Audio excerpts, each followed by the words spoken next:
Le 22 février, nous avions fait le serment de libérer notre pays des corrompus et des opportunistes véreux. Nous avions fait le serment de le construire sur des bases solides, de rester unis. Dans notre démarche, nous prenions à témoin les martyrs de la guerre de libération et faisions des objectifs de leur combat notre unique boussole. Le 22 février, l'on s'était juré de ne pas se laisser distraire par des tentatives de déstabilisation de politicards corrompus, obéissant à la voix de leurs maîtres désespérés, ces maîtres déchus qui continuent à leur dicter des procédés perfides destinés à nous diviser et à nous monter les uns contre les autres. Une tentative désespérée devant, pense-t-il, leur permettre de se recycler, revenir et régner et par là même prendre leur revanche sur un peuple qui les a par son abnégation tour à tour poussés vers la sortie. Le 22 février, nous avions fait le serment de placer l'intérêt de l'Algérie au-dessus de tout et de tous, de mettre de côté nos idéologies. Nous avions fait le serment de nous tenir à distance de toutes ces manœuvres, de ne pas perdre de vue notre objectif initial, celui de déraciner un système responsable du chaos actuel.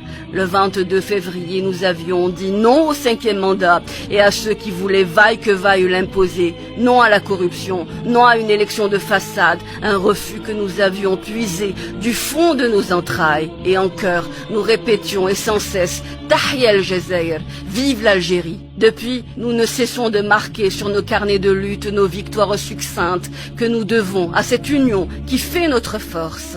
Aujourd'hui, nous sommes à la croisée des chemins, au carrefour de notre destin. Il nous faut nous arrêter un moment, juste un moment, le temps d'une sagesse pour convenir ensemble de la voie que nous souhaitons ensemble emprunter.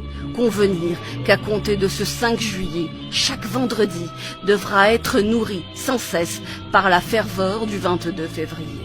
Faisons barrage à ce contre-courant nauséabond qui se joue de nous en ouvrant la brèche de la division, surfant perfidement sur des particularités tantôt culturelles, tantôt politiques. Faisons barrage de façon pacifique. Rappelons-nous que notre seule arme est cette union nourrie par notre nombre grossissant. Ce vendredi 5 juillet, je sortirai et je prendrai à chacun de mes pas à témoin les martyrs de la guerre de libération d'Algérie, ceux qui ont donné sans compter pour que ma cadence se fasse la tête haute. Je sortirai pour aider à faire hisser l'Algérie que l'on tente de faire tomber. Je sortirai pour réclamer un état civil et non militaire, Dawla Madaniya, Machi Askariya, où la primauté du pouvoir revient aux civils.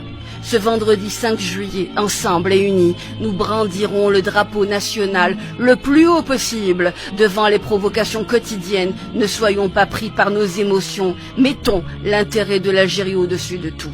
À chacun de nos pas, rappelons-nous les sacrifices consentis par les martyrs de l'Algérie. Nourrissons-nous du courage d'Ahmed Zabana, le shahid qui a dit en s'avançant vers la guillotine « Je suis fier à monter le premier sur l'échafaud ». Zabana, qui quelques minutes avant son exécution hurla à ses bourreaux, les faisant trembler plus fort que n'a réussi le couperet. Je meurs, mais l'Algérie vivra. La lame, sans doute plus clémente, s'arrêtera 2 fois de suite, à quelques centimètres du cou du martyr. Et comme dans une prémonition, la tête de Zabana ne tombera pas dans le panier, mais restera accrochée. Le couperet ne tranchera ni nos rangs, ni notre engagement national. Vive l'Algérie, gloire à nos martyrs.